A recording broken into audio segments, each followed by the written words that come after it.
Bismillahirrahmanirrahim. Alhamdulillahi rabbil alamin, arrahmanir rahim, maliki yaumiddin, iyyaka na'budu wa iyyaka nasta'in, ihdinas siratal mustaqim, siratal ladzina an'amta 'alaihim ghairil maghdubi 'alaihim waladdallin. Rabbi ighfirli wa liwalidayya wa lil mu'minina amin. Bismillahirrahmanirrahim. Qala al-muallifu rahimahullah wa nafa'ana bihi wa bi'ulumihi wa amitana bil asrarihi amin. Wa 'allama lan paring pirsa sinten Allah Adam ing Nabi Adam al asma ing pira-pira jeneng. Ai asma al musammayati tegese pira-pira jenenge perkara. Kulliha ya jenenge perkara hattal qas'ah wal qasi'ah. Hattal qas'ati sehingga barang kang mati wal qasi'ati lan barang kang duweni akal wal faswati wal fasiyati wal maghrafati bi an alqa kelawan yen to supaya ketemu fi qalbi ing dalam atine Nabi Adam allama paring pirsa sidin Allah ing barang. Jadi salah satu kemuliaan manusia daripada makhluk yang lain di dalam tafsir Jalalain ini adalah manusia itu sejak Nabi Adam diberitahu oleh Allah tentang nama-nama barang yang itu tidak pernah diajarkan kepada malaikat, jin dan makhluk yang lain. Artinya nopo, dari sini kita bisa melihat bahwa ilmu itu memang menjadi diferensiasi, menjadi tendensi orang ini mulia atau tidak. Semakin orang itu tinggi ilmunya, maka dia semakin mulia di mata Allah Subhanahu wa taala. Karena untuk membedakan makhluknya Allah, untuk membedakan antara jin, malaikat dan jin, malaikat dan iblis dengan manusia, untuk membedakan kemuliaannya dilihat dari ilmunya. Maka mari kita semuanya semangat ngaji seperti ini. Insya Allah dengan semangat ngaji tidak ada yang lebih mulia kepada kita, menjadikan mulia di mata Allah. Insya Allah kita semuanya menjadi orang yang mulia dunia dan akhirat. Bahkan dikatakan wa ma kana Allahu liyu'adzibahum wa anta fihim. Allah tidak akan mengazab, Allah tidak akan menyiksa orang yang hatinya, zahirnya, sikapnya, semangatnya kepada ilmu. Jadi kalau panjenengan kok merasa banyak cobaan, merasa banyak musibah atau merasa banyak kekurangan dalam hidup, maka pastikan panjenengan orang yang mulai sekarang mikir ilmu, mikir majelis taklim, mikir majelis zikir. Makanya di dalam kitab ini dikatakan sampai-sampai Nabi Adam niku dikasih tahu nama-nama benda-benda yang tidak pernah diketahui oleh para malaikat. Makanya mari kita semuanya semangat untuk belajar ilmu. Andai kan pengen mewarisi anak, wariskan ilmu. Anaknya lulus S1, jenengan lah nanti kalau saya nyekolahkan anak nanti saya nggak punya sesuatu yang diwariskan. Nggak apa-apa, karena yang paling penting itu adalah kita mewariskan ilmu. Seperti yang pernah kami sampaikan, ulama zaman dulu itu kalau sudah bersama dengan ilmu mereka lupa dengan yang lain. Kami sampaikan di bulan Ramadan, bapaknya Imam Ibnu Taimiyah itu sampai menjual tanahnya, menjual apa yang dimiliki untuk membayar orang duduk di depan kamar mandinya Imam Ibnu Taimiyah, bapaknya. Kenapa? Karena ketika beliau masuk ke kamar mandi, orang tadi tugasnya membaca kitab dengan suara keras. Kenapa? Karena beliau tidak mau satu detik pun hidupnya tidak bersama dengan ilmu. Karena ilmu itu adalah kunci daripada Nabi Adam alaihis salam. Hari ini adalah bulan ini bulan Muharram, di mana tanggal 10 Muharram itu Nabi Adam itu mendapatkan kemuliaan dari Allah Subhanahu wa taala. Nabi Adam yang tadinya dipisahkan dengan istrinya kemudian diampuni oleh Allah Subhanahu wa taala. Nabi Adam mendapatkan kemuliaan dari Allah Subhanahu wa taala di tanggal 10 Muharram. Kemudian dari mana Nabi Adam bisa diampuni dosanya oleh Allah? Kesalahannya, kekhilafannya, beliau teringat. Oh iya, jadi diberi ilmu oleh Allah, dikasih tahu oleh Allah, diberi ilham oleh Allah. Kamu apa enggak Ingat dulu ketika di surga ada tulisan asyhadu alla ilaha illallah wa asyhadu anna muhammadar rasulullah, seperti itu.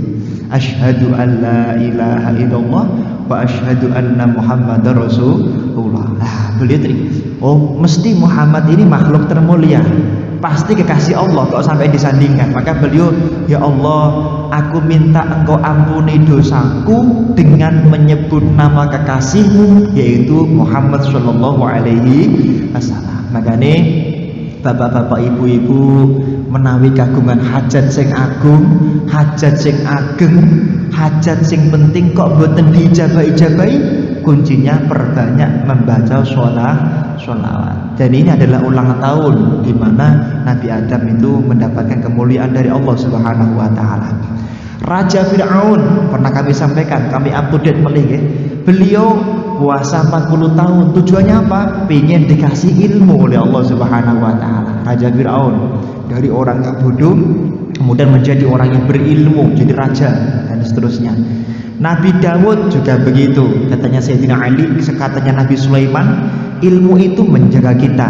Sedangkan kalau harta itu kita harus menjaga harta tersebut. Ketika Nabi Sulaiman disuruh milih, ikhtar baina hadza wa hadza. Nabi Sulaiman, kalau kamu mau diberi, pilih ilmu atau pilih harta. Nabi Sulaiman mengatakan, fa'akhtaru hadza, aku pilih ilmu. Limadha? Kenapa? Karena ilmu itu menjaga kita, sedangkan harta itu harus kita yang menjaga. Maka dikatakan Nabi Sulaiman, karena kamu pilih ilmu daripada harta, daripada pangkat, maka kamu mendapatkan ilmu, harta dan pangkat dari Allah Subhanahu wa taala. Makanya di bulan Muharram Nabi Sulaiman wa utiyat min kulli syai', Nabi Sulaiman mendapatkan kerajaannya kembali. Nah, ini wong-wong biyen, Pak, tiang-tiang biyen niku nak bangun niku kadang-kadang dibarengkan dengan bulan Muharram karena bertepatan dengan Nabi Sulaiman mendapatkan yaitu kenikmatan kerajaannya. Kemudian Nabi Yunus alaihissalam, beliau di bulan Muharram itu tanggal 10-nya keluar dari min batnil Hudz, dari perutnya ikan Hudz, ikan paus, ikan hiu. Lah, kenapa Nabi Yunus niku nggih namine nabi nggih kadang-kadang ngandani jamaah, ngandani umat kan ya rada kesel. Nah, terus beliau pergi, tujuannya apa? Cari ilmu. Tujuannya apa? Cari pengalaman, cari strategi bagaimana agar umatnya mulia. Nah, kemudian ketika pergi, kemudian dia masuk, ternyata Allah memberi ilmu, memberi satu hikmah dengan beliau masuk ke perutnya ikan Hudz. Dengan masuk ke perutnya ikan Hudz. Beliau di dalam perutnya ikan Hudz itu susah sekali membaca la ilaha illa anta subhanaka inni kuntu minadh dhalimin. Jadi nak jenengan kok merasa sedang tertimpa musibah karena kemarin mungkin melakukan kemaksiatan, maka kuncinya baca la ilaha illa anta subhanaka inni kuntu minadh dhalimin. 40 hari di dalam perutnya ikan, tanggal 10 Muharram dikeluarkan oleh Allah Subhanahu wa taala. Dan beliau tahu sekali, tahu ilmu urip, bahwa orang itu kalau tidak terima dengan satu cobaan Allah, dia akan diberi cobaan yang lebih berat oleh Allah Subhanahu wa taala. Jangan diparingi, ada orang dikasih anak nakal, kok tidak mau sabar, dia akan dikasih cobaan yang lebih berat oleh Allah Subhanahu wa taala. Dan itu terjadi di bulan Muharram. Makanya bulan Muharram itu bulan di mana orang paling takut melakukan kemaksiatan. Imam Fakhruddin Ar-Razi wonten kitab Tafsir Kabir dipun ngendikaken, annal ma'siyata fiha asyaddu iqaban. Orang yang bermaksiat di bulan Muharram dosanya dilipat gandakan oleh Allah. Wa anna at-ta'ata fiha aktsaru sawaban. Dan orang yang beribadah di bulan Muharram pahalanya dilipat-lipat gandakan oleh Allah Subhanahu wa taala. Maka monggo di bulan Muharram ini kita tingkatkan ibadah kita kepada Allah, kita tingkatkan ketaatan kita kepada Allah Subhanahu wa taala. Misalnya di bulan Muharram yang tersisa 20 hari kurang lebih, kita perbanyak puasa. Minimal puasa hari Kamis, Jumat dan Sabtu. Dikatakan man shoma salasata ayyam, barang siapa orang puasa 3 hari min syahril haram, dari bulan-bulan haram, al khamis wal jum'ah was sabt, hari Kamis, hari Jumat dan hari Sabtu, kataballahu lahu bi kulli yaumin ibadatu tis'imi'ati amin, maka jenengan 1 hari puasa itu seperti puasa 900 tahun di mata Allah Subhanahu wa taala. Jadi nak jenengan puasa 3 hari, Kamis, Jumat, Sabtu di bulan Muharram, jenengan seperti puasa 2700 tahun di mata Allah Subhanahu wa taala. Maka monggo bulan Muharram kita jadikan bulan penuh dengan keibadahan, bulan penuh kemuliaan di mata Allah Subhanahu wa taala. Karena di bulan Muharram banyak kejadian-kejadian yang mulia. Nabi Musa diselamatkan dari kejaran Raja Fir'aun di tanggal 10 Muharram. Makanya dipengendikakan. Jadi ketika Nabi Raja Fir'aun tahu, wah ini tanggal 10 Muharram ini pas hari aku mau mati, beliau sudah siap-siap untuk syahadat, ternyata baru sampai asyhadu alla, kemarin tak ceritakan bagaimana, tidak sampai mengucapkan illallah karena dilempar batu oleh malaikat. Jadi bulan Muharram itu bulan meninggalnya Raja Fir'aun dan diselamatkannya Nabi Musa alaihissalam. Tanggal 10 Muharram. Loh Pak, berarti tanggal 10 Muharram itu keraton menghauli Fir'aun. Ngawur. Enggak, tanggal 10 Muharram itu bukan haulnya Raja Fir'aun, bukan. Tapi kita bersyukur karena telah diselamatkan dari godaan raja yang sangat jauh dan sangat munafik di mata Allah, yaitu Raja Fir'aun. Nabi Yusuf alaihissalam, beliau diselamatkan oleh Allah, dikeluarkan dari sijen itu penjara di tanggal bulan Muharram. Maka bulan Muharram itu banyak kejadian-kejadian mulia, banyak rahmatnya Allah diberikan di bulan Muharram. Ketika panjenengan merasa banyak susah, merasa banyak mendapatkan musibah, maka bulan Muharram adalah bulan minta diangkat oleh Allah Subhanahu wa taala. Pramila dipengendikaken annal araba, sesungguhnya orang Arab ketika sudah masuk bulan Muharram, idza laqiya qatilu abihi lam yata'arad anhu. Andaikan orang itu mengetahui kemuliaan bulan Muharram, kemudian di depannya bapaknya dibunuh sama seseorang, bapaknya kandung dibunuh sama seseorang, lam yata'arad anhu, maka orang tersebut tidak akan punya rasa dendam sedikit pun kepada pembunuh bapaknya, langsung memberi maaf, enggak apa-apa. Kenapa? Karena demi mengejar kemuliaan bulan Muharram. Bulan Muharram itu bulan kita lebih meningkatkan memberi maaf kepada orang lain. Bulan dimana kita harus semakin merekatkan tali silaturahim, itu bulan Muharram. Seperti itu. Bulan Muharram bulan sedekah bumi.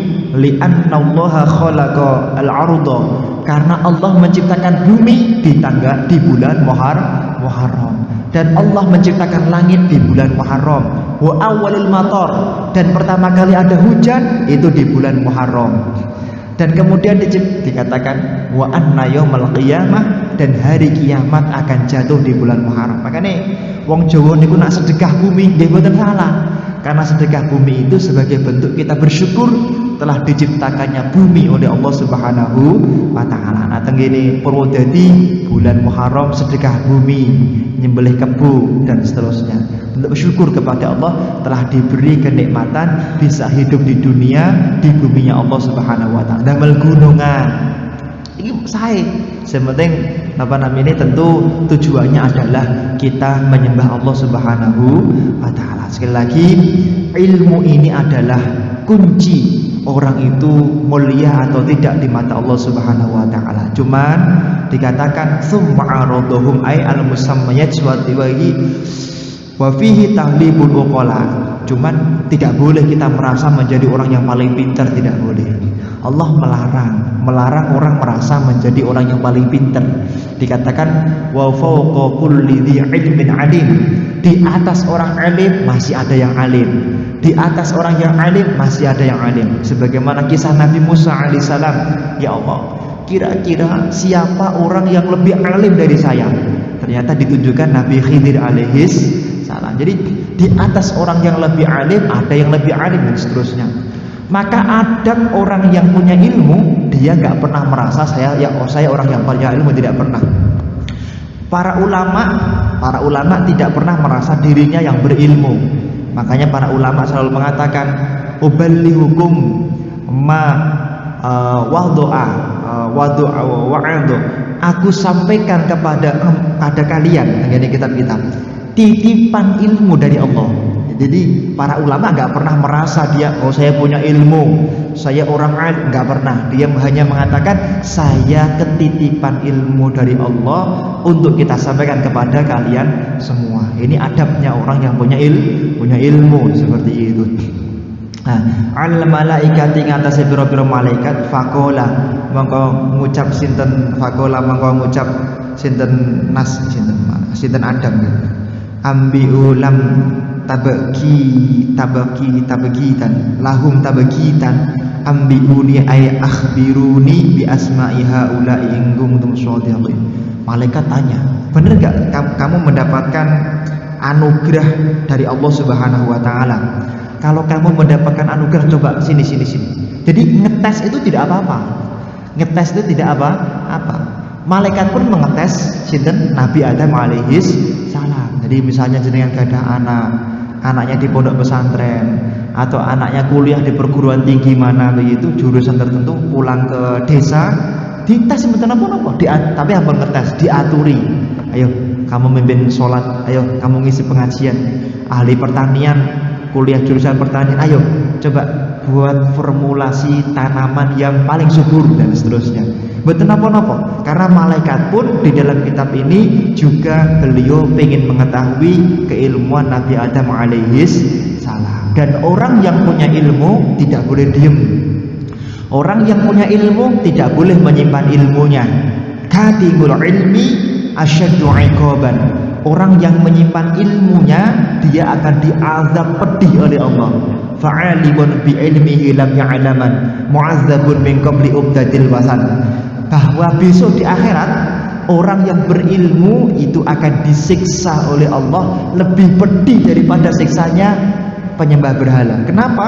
Mereka tidak mau menyampaikan ilmunya, mereka tidak mau mengamalkan ilmunya, makanya mereka disiksa oleh Allah Subhanahu wa taala. Makanya bapak-bapak, ibu-ibu, tadi kita sudah ngomong berapa hadis di dalam majelis ini. Berapapun yang jenengan dengarkan, sampaikan kepada tetangga-tetangga jenengan, sampaikan minimal ke anak panjenengan bahwa tadi di masjid, nak, kalau kamu punya ilmu jangan disimpan, ajarkan kepada orang lain dan sampaikan kepada orang lain.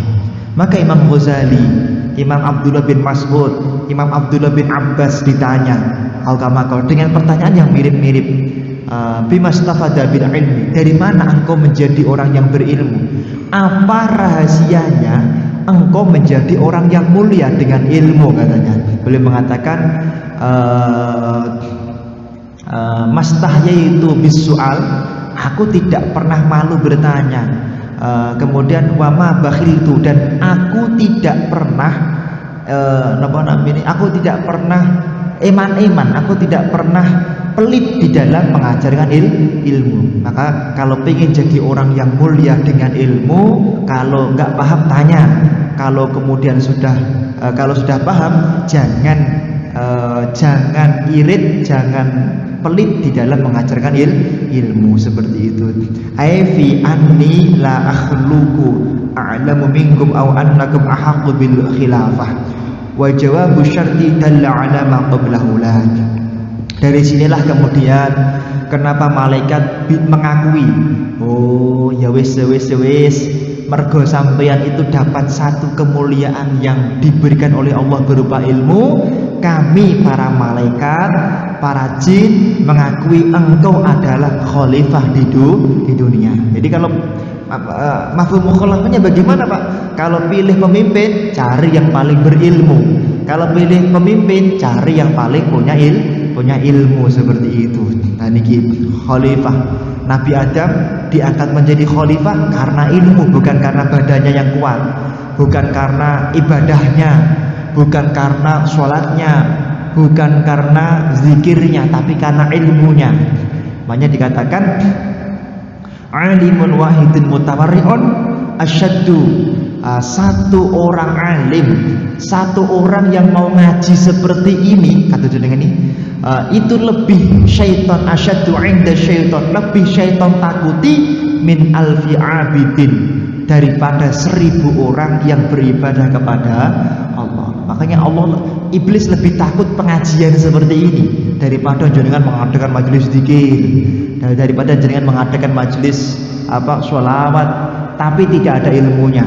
Jadi iblis lebih takut majelis taklim seperti ini. Iblis lebih takut. Seperti itu.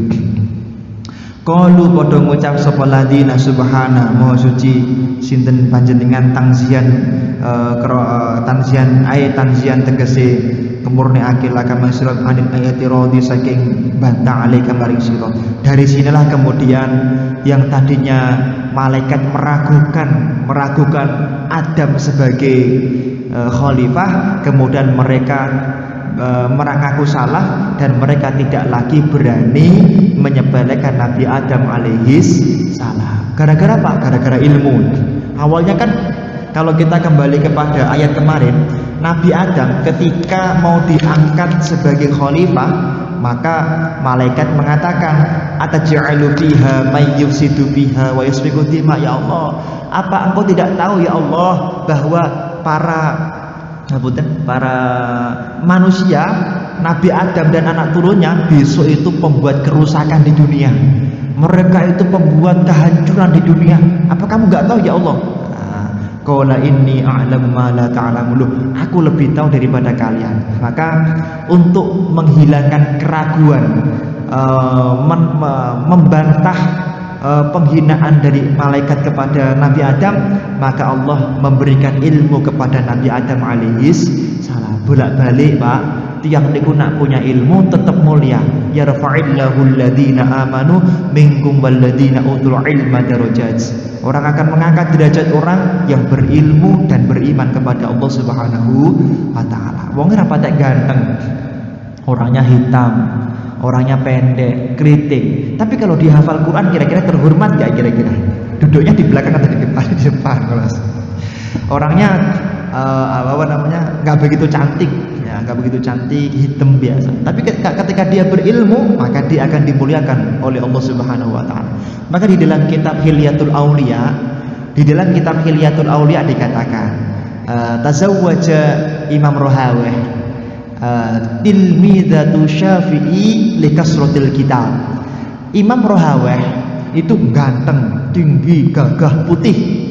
Beliau menikah dengan nenek-nenek, kalau kita mengatakan nenek-nenek. Loh, kok bisa Imam Ishaq ibn Rohaweh menikah dengan nenek-nenek?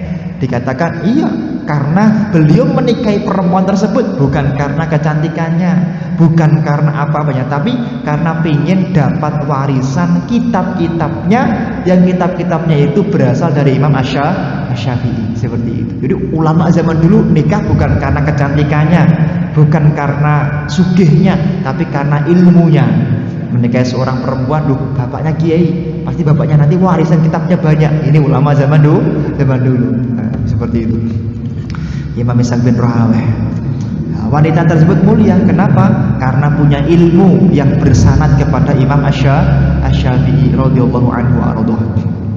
Makanya bapak-bapak, monggo anak-anak kita ajak ngaji seperti ini, karena tidak ada warisan yang lebih utama dan lebih penting melebihi ilmu, sebagaimana disebutkan oleh para ulama ahli tafsir seperti itu.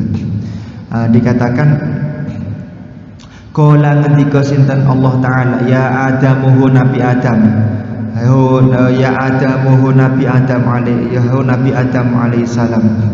Jadi dari sini bisa kita lihat Pak, jadi Allah itu kalau memanggil Nabi selain Nabi Muhammad dengan panggilan langsung namanya.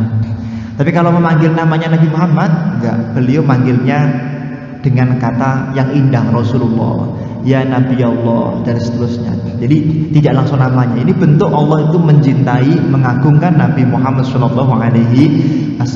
Nah, kalau Allah mengagungkan Nabi Muhammad, ya mestinya kita harus lebih mengagungkan Nabi Muhammad. Jangan panggil dong, Allahumma sholli ala Muhammad, semoga sholawat diberikan kepada Muhammad. Kok kurang beradab kayaknya? Ya tambahi Allahumma sholli ala Mustafa Muhammad, atau Sayyidina Muhammad, atau Habibika Muhammad, ditambahi agar kita punya adab kepada Nabi Muhammad SAW. Ini hanya adab. Imam Ahmad Zaini Dahlan, Syekh Ahmad Zaini Dahlan, niku damel kitab berjudul Taqribul Wusul ila Ma'rifatillahi wa Rasul. Di dalam kitab tersebut niku dipun kisahaken enten naminipun nami ulama Imam Abil Mawahib Asyadili. Imam Abil Mawahib Asyadili seorang ulama besar, ulama yang alim, punya kitab banyak, muridnya banyak, dan seterusnya. Namanya tersohor di seluruh dunia saat itu. Beliau saking solehnya tiap malam mimpi bertemu Nabi Muhammad SAW. Tiap malam, tiap saat kalau pengen. Beliau mengatakan begini. Jadi Mbah Ahmad Zaini Dahlan ini menukil kalimatnya Imam Abil Mawahib Asyadili. In qata'tu aini, in qata'at aini an ru'yati Rasulullah sallallahu alaihi wasallam muddatan. Aku pernah beberapa malam itu nggak bisa melihat wajah indah Nabi Muhammad. Jadi aku beberapa malam pernah nggak bisa mimpi melihat Nabi Muhammad. Gara-gara itu aku susah, gara-gara itu aku sedih, gara-gara itu aku bingung. Jadi setiap orang punya cobaan. Kalau aturaken sebenarnya malih, setiap orang pasti dicoba oleh Allah. Cuma cobaannya beda-beda.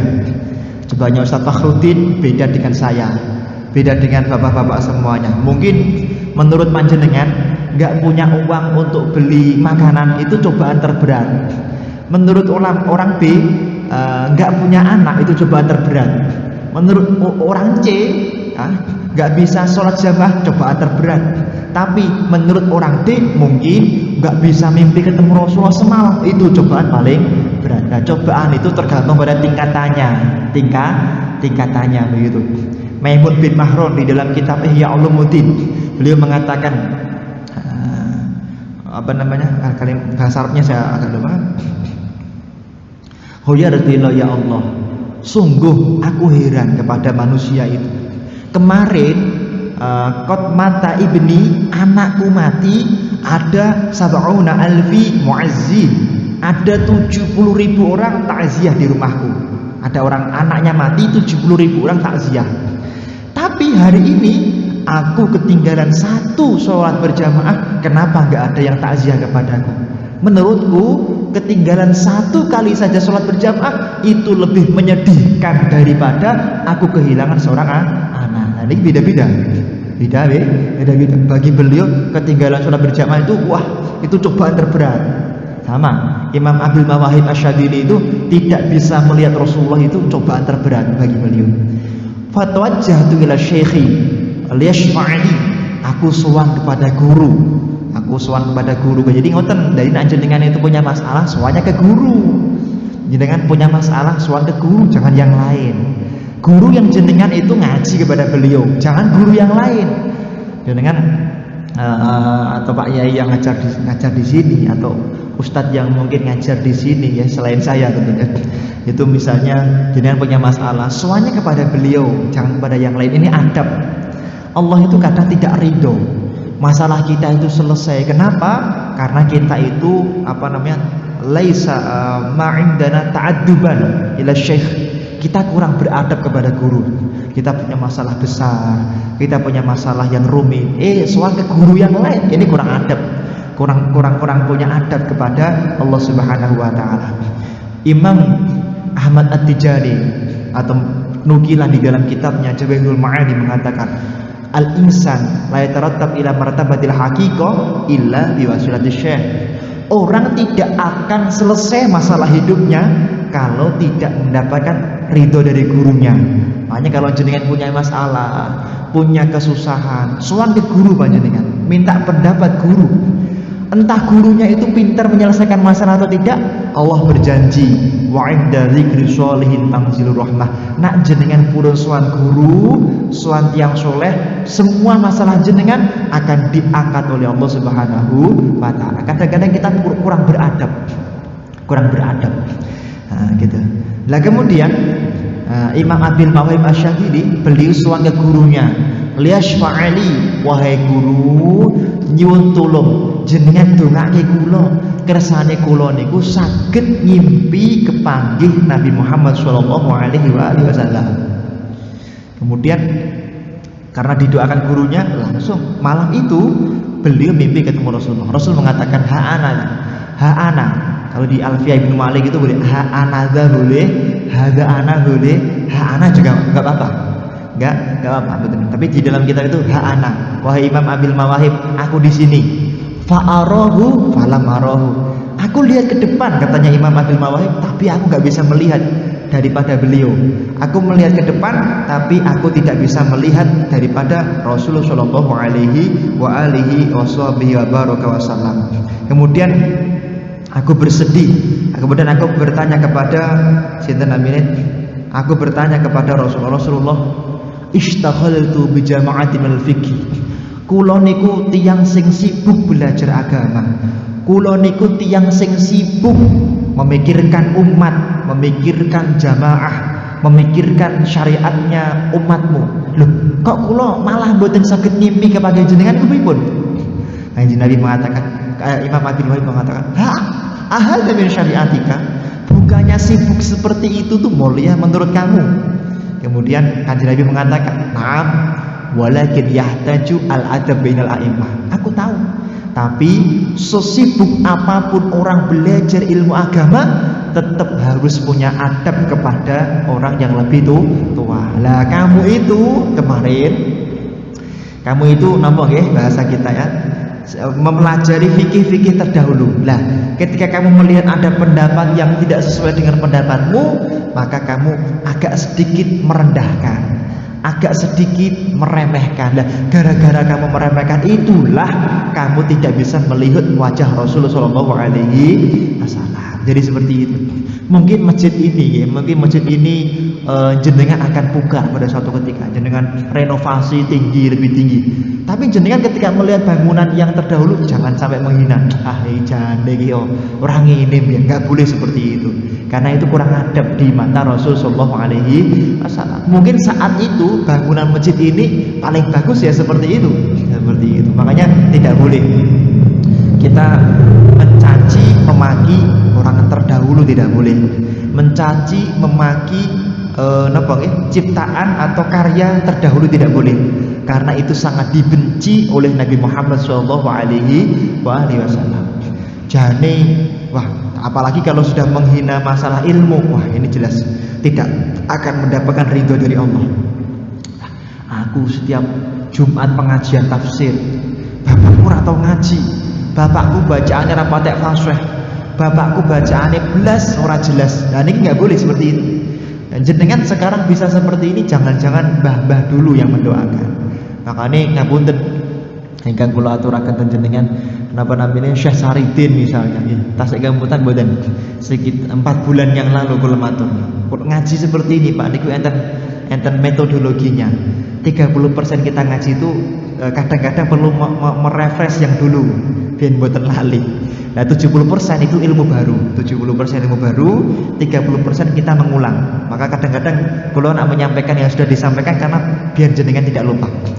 Mbah Saridin, Syekh Saridin, Syekh Jangkung, bersama betul, Syekh Jangkung, mati napa kudusnya? Nah niku ya Allah, kula pingin ya Allah menjadi orang yang mulia dunia akhirat, diangkat menjadi wali, bisa menjadikan Pati ini menjadi kota yang islami, kota yang mulia. Maka kemudian beliau, ya sudah, karena kamu tukang klopo, maka kamu naik ke klopo kurang lebih 7 tahun, baca Allahu Akbar, katanya Sunan Kudus, Sunan Kalijogo, Sunan Muria, 7 tahun di atas itu membaca Allahu Akbar, Allahu Akbar. Tapi karena Mbah Saridin rapatek fase, sing diwaca lawa bubar selama 7 tahun. Gimana Pak? 7 tahun kotanya menjadi kota yang diberkahi oleh Allah Subhanahu wa taala. Walaupun keliru, tapi kan hatinya itu nyambung kepada Allah Subhanahu wa taala. Lah kita zaman sekarang bacaannya fasih, apal-apal Quran. Tapi ketika baca Quran, Bismillahirrahmanirrahim, qolal mala'ul ladzina istakbaru min qaumihi. Ketika baca Quran, yang ada di dalam hati kita enggak Allah lagi. Kadang-kadang merasa, aku hafal Quran, aku orang yang ahli Quran. Yang kita baca enggak ada faedahnya sama sekali, walaupun bacaan kita fasih, walaupun bacaan kita lebih bagus daripada orang dulu seperti itu. Nah, makanya mari kita semuanya tidak merendahkan pendahulu-pendahulu kita, walaupun secara zahir mungkin mereka itu tidak lebih fasih dari kita, tidak lebih ahli ibadah dari kita. Apalagi niki bulan bulan Muharram ya. Kadang-kadang ada yang mengkritik begini, wah itu tuh bunyai zaman dulu nggak ahli fikih, garwonya Mbah Hasyim Asy'ari, garwonya Mbah Ahmad Dahlan dan seterusnya. Atau para bunyai zaman dulu kan ngeputeng ya, anggota kerudung kan, kerudungnya kan agak sedikit ala politikus zaman sekarang. politik kan kerudungnya nak sampir gitu. Itu nggak paham fikih. Padahal di dalam kitab zaman sekarang kalau sebutnya Majmu' Syarah Muhadzab, Hasyiah Kaunawi, Bada'ius Sana'id, dan kitab-kitab besar itu kan mengatakan kerudung itu harus menutup. Nah, ini jelas nggak paham fikih. Bukan seperti itu. Mungkin zaman itu cari kain sulit, mungkin seperti itu. Mungkin zaman itu ini. Tapi kita harus mengakui mereka lebih alim daripada kita. Abdul Qarni sebaik-baik zaman itu zaman yang semakin dekat dengan Nabi Muhammad SAW. Maka di dalam kitab ini dikatakan tidak boleh dalam urusan ilmu kita tergesa-gesa menghukumi, nggak boleh. Nah, kemarin Ustaz Fakhruddin rame ketika Idul Adha, Pak Jokowi, dan di Instagramnya ini ada tulisan alhamdulillah kalau buka-buka ya, berapa itu intinya Presiden telah mengadakan, kalau buka ya teksnya pas ya. Jadi Presiden itu telah mengadakan sholat telah mengadakan sholat Idul Adha bersama dengan para staf dan lain sebagainya dan seterusnya mengadakan sholat Idul Adha. Saya melaksanakan sholat Idul Adha pagi ini di halaman Istana Merdeka Kepresidenan Bogor dengan jamaah terbatas yang bertindak muazin, imam, khotib. Waduh, niki 14.564 orang, masya Allah. Yang kebanyakan mencaci, menghina, merendahkan Presiden Jokowi. Baru di rezim Jokowi, Idul Adha, Idul Fitri ada muadzinnya katanya. Baru di zaman Raja Jokowi, ya masya Allah, dicaci, dimaki nih presiden ini. Nah, ini kalau kesusu luar biasa. Ini jenengan jangan kesusu seperti itu, tapi tanya kepada ulama ya. Ngapunten Pak Yai yang alim, Pak Yai, kira-kira ini kok presiden membuat muadzin ini apa sholat Idul Fitri Idul Adha ada muadzinnya? Setahu saya muadzin itu nggak ada di dalam sholat Idul Fitri Idul Adha, kan nonton apa betul? Gitu? Nggak ada. Adanya Bilal adanya. Kok ada muadzinnya? Nah, ini jenengan tangkletnya jangan ke Google, jangan, nggak ada. Nah, ini kemarin kalau gendera jawab soalnya. Jadi Presiden Jokowi itu kan mungkin, ini serba mungkin ya, wakilnya kan orang alim, wakilnya kan Kiai Ma'ruf Amin orang alim, Rois Am PBNU dulu, ketua umum MUI dan seterusnya. Gak mungkin beliau menulis seperti ini tuh ngawur, gak mungkin. Setelah saya cek memang di dalam kitab Al-Um juz 2, di dalam kitab Majmu' Syarah Muhadzab juz 6 dikatakan begini. Teksnya kurang lebih begini. Qala Asy-Syafi'i wa uhibbu ayya'murul imamul muazzina. Aku seneng kalau sholat Idul Fitri Idul Adha itu ada muadzinnya, di mana imam itu menyuruh muadzin agar jamaah kumpul dengan ucapan as-sholatul jami'ah. Berarti apa Pak? Muadzin itu disyariatkan dalam sholat Idul Fitri Idul Adha ada Pak niki. Dan ini kalau kesusu seperti ini susah nanti. Maka kalau jangan tergesa-gesa kita memberikan hukum kepada orang lain, apalagi presiden. Dulu nggak milih beliau kemudian dicaci dibangga. Kita kalau bisa sebagai ahli ilmu independen. Kalau salah kita katakan salah, kalau benar kita katakan benar. Itu nggak apa-apa. Ini ada 14.000. Kemarin ketika misalnya Kanjeng Sinuwun dimakamkan, orang dalam syariat, dalam ilmu akidah, orang itu kalau Islam kemudian dia jarang sholat, jarang ibadah, menurut pandangan kita, kemudian dia meninggal dunia dan tidak pernah menyatakan dia kafir atau dia murtad, maka fahukmuhu hukmul muslim, al aslu baqa'u makana ala makana, maka hukumnya dia tetap dihukumi muslim. Misalnya ada tetangga Kalioso, dia pergi ke Jakarta, nggak jelas sholatnya, nggak jelas ibadahnya, jangan terus mengaku, oh ini kafir, nggak bisa. Selama dia tidak pernah mengatakan murtad, maka dia hukumnya sebagai orang Islam. Makanya walaupun mungkin istri keduanya Katolik, apakah menikah dengan wanita Katolik itu membuat orang jadi kafir? Enggak, dosa ya. Tapi kalau murtad tidak. Maka kemarin ketika Kanjeng Sinuwun Mangkunegoro 9 meninggal, ya keluarga Yai Toha Mustafa, ya Pak Toha Mustafa itu Mangkunegaran nggih nyolati dan jamaahnya, ditahlili beserta jamaahnya. Ketika dimakamkan didoakan dengan cara Islam. Kenapa? Tidak ada kalimat beliau meninggal sempat murtad dari agama Islam. Loh Pak, itu nggak dikafani dan nggak diapa-apakan, itu bagaimana? Itu nggak dikafani, nggak diapa-apakan. Mengkafani jenazah itu hukumnya wajib. Jadi kalau ada orang meninggal dunia kemudian tidak dikafani, maka hukumnya dosa bagi seluruh orang Islam yang ada di tempat tersebut. Cuman sekarang apa pengertian kafan minimal di dalam urusan, yaitu di dalam urusan pemakaman. Di dalam kitab Riyadhul Badi'ah dikatakan wa aqallul kafan, wa aqallul kafni, paling ringan, paling sedikitnya kafan binisbah li haqqillahi ta'ala ma yasturul aurat. Sing penting sudah memakaikan baju yang menutup aurat, maka sudah dianggap kafan. Misalnya jenengan ada orang meninggal dunia pakai untuk yang di gempa bencana pakai yang kuning-kuning ini, kenapa niku? Kantong mayat lah, itu sudah dianggap kafan selama sudah menutup aurat. Wala yajibu zaid ala ma yasturul aurat wa yakhtalifu bidzukura wal unusah. Cuman memang kurang afdol ya. Yang paling afdol kain kafan itu tetap putih, paling afdol. Tapi andaikan nggak putih bagaimana? Ya mboten napa-napa. Sebagaimana di dalam kitab Tuhfatul Muhtaj juga dikatakan wa aqallu thawbun, paling sedikitnya kafan itu napa? Dipakaikan baju. Paling sedikitnya kafan sudah sah. Yasturul aurah al mukhtalifah bizukurah wal unusah. Tapi pakaiannya harus mukhtalifah. Nak jenazahnya laki-laki ya pakainya pakaian yang laki-laki, paham ya maksudnya?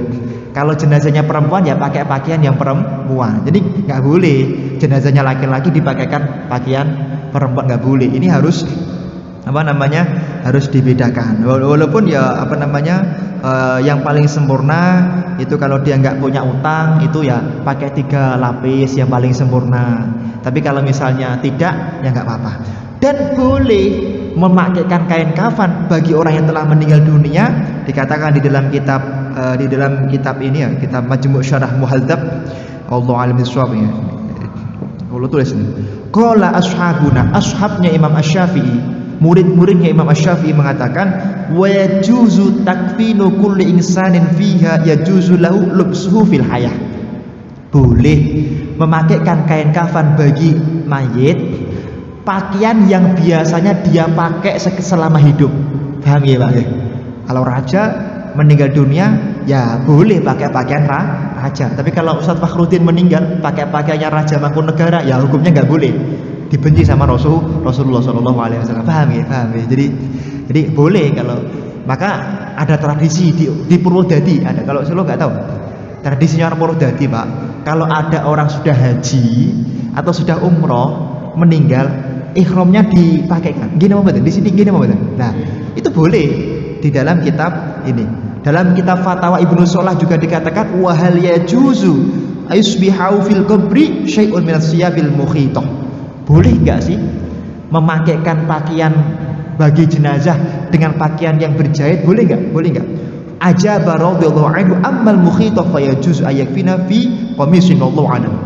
Boleh memakaikan jenazah kain kafan yang berjahit yang bentuknya seperti baju, maka tidak apa-apa. Paham ya? Seperti itu. Walaupun yang paling afdol tetap jenazah itu ditutupi dengan kain kafan yang berwarna putih. Alasannya apa? Di dalam kitab yang lain nanti dikatakan bahwasanya warna putih itu adalah warna yang dipakai oleh ahli surga.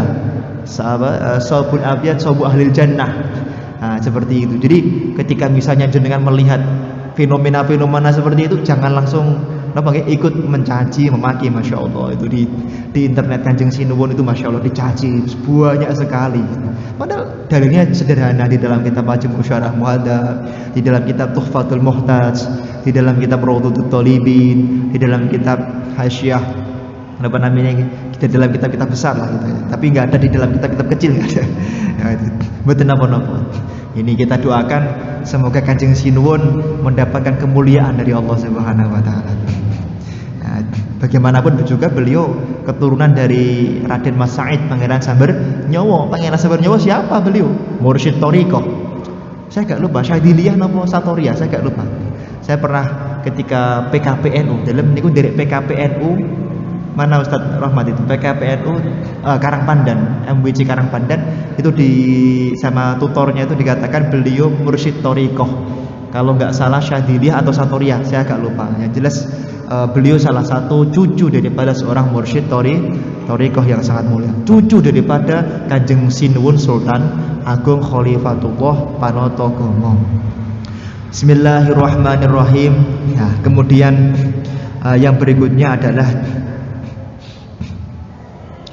wa'alla alim hakim qala ya adamu ambihum ilma la bi asma'ihim ay al musammayat fasummiya kullu syai'in bismihi wa daraka hikmatu alladhi khalaqalaha falamma ambahum bi asma'ihim qala alam aqul lakum inni a'lamu ghaibas samawati wal ard ma ghaba fihima wa alau ma tubdun wa ma kuntum taktumun. Cuman begini, apa yang telah aku berikan kepada Nabi Adam itu enggak semuanya.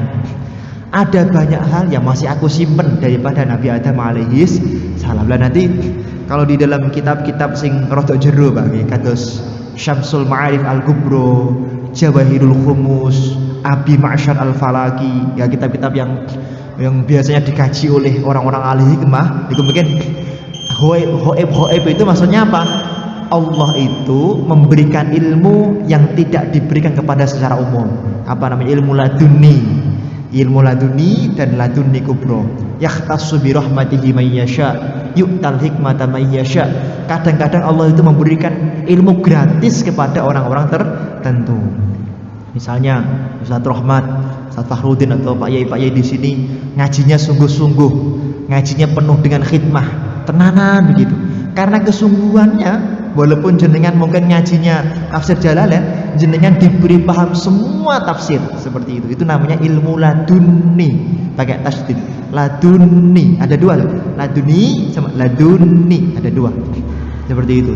Maka Mbah Hasyim Asy'ari ngajinya nggak banyak, tapi tiba-tiba diberi paham banyak kitab. Kenapa? Karena khidmahnya kepada guru. Maka kalau sering matur teman jenengan, ya, saya matur bilang ke para santri di Pondok Al-Mu'ayyad, kalau mau di Al-Mu'ayyad jangan niatnya cari ilmu dulu, tapi niatkan datang di Al-Mu'ayyad bagaimana bisa berkhidmah kepada guru. Imam Abdullah bin Alwi Al-Haddad, kalau beliau mau datang ke majelisnya Habib Umar bin Abdurrahman Al-Attas, pengarang Radhibul Attas, beliau gak ketang 1.000 real, ya 5 rial, 10 rial yang dia miliki dikasihkan kepada fakir miskin, disodakohkan. Tujuannya apa? Ya Allah, dengan sodakoh ini ya Allah, dengan sodakoh ini ya Allah, jadikanlah aku sebagai orang yang bisa berkhidmah kepada guru-guruku, mengabdi melayani guru-guruku. Jadikanlah aku sebagai orang yang bisa menyenangkan hati guruku. Yang ketiga, jadikan aku sebagai orang yang selalu tertutup matanya, telinganya dari mengetahui aib guru-guruku. Jadi cobaan terberat santri ini mengetahui aib guru-gurunya.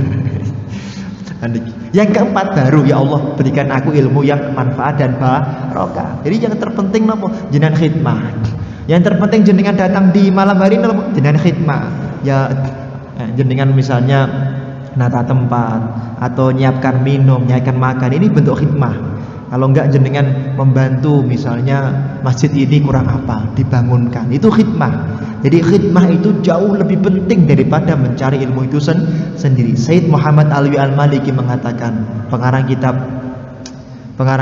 Rahmatul Ummah fi Syaraful Ummah Al-Muhammadiyah, aku lebih senang dengan umat Nabi Muhammad yang berkhidmah kepada orang lain, yang melayani orang lain, yang melayani gurunya, daripada orang yang pintar tapi tidak pernah melayani orang lain. Jadi sebaik-baik manusia itu orang yang selalu menyenangkan kepada orang lain, orang yang selalu menyejukkan di depan orang lain, tidak cuma pintar. Maka orang pintar yang tidak mau membantu orang lain, orang yang pintar tapi tidak mau mendukung orang lain, ini tidak dicintai oleh Nabi Muhammad SAW. Semoga apa yang kami sampaikan bermanfaat dan barokah ya. Desa ini, kampung ini, dan wilayah ini diangkat semua penyakitnya dan kesusahannya oleh Allah.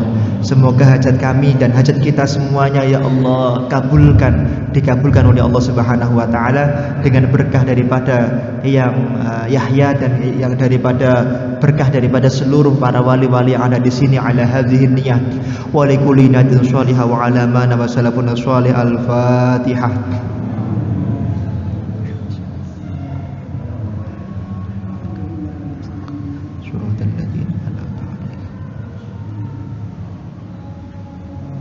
A'udzu billahi minasyaitonir rajim. Bismillahirrahmanirrahim. Allahumma shalli ala sayyidina Muhammad wa ala ali sayyidina Muhammad walhamdulillahirabbil alamin. Allahumma ya man huwa fi 'uluwihi kainun, ya man huwa fi 'ilmihi muhitun, ya man huwa fi 'izzihi latifun, ya man huwa fi lutfihi syarifun, ya man huwa fi fi'alihi hamidun, ya man huwa fi dzatihi qadimun, ya man huwa fi majdihi munirun, ya man huwa fi 'adaihi katsirun.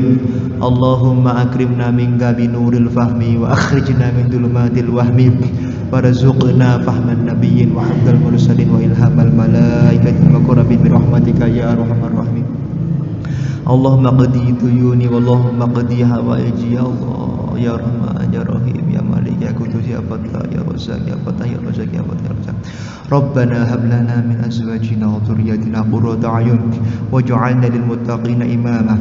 Rabbana atina fid dunya hasanah wa fil akhirati hasanah wa qina adzabannar. Wa sallallahu ala sayyidina Muhammadin nabiyil ummi wa ala alihi wa sahbihi wa baraka wa sallam. Subhana rabbika rabbil izzati amma yasifun wa salamun alal mursalin walhamdulillahi rabbil alamin. Al-Fatihah.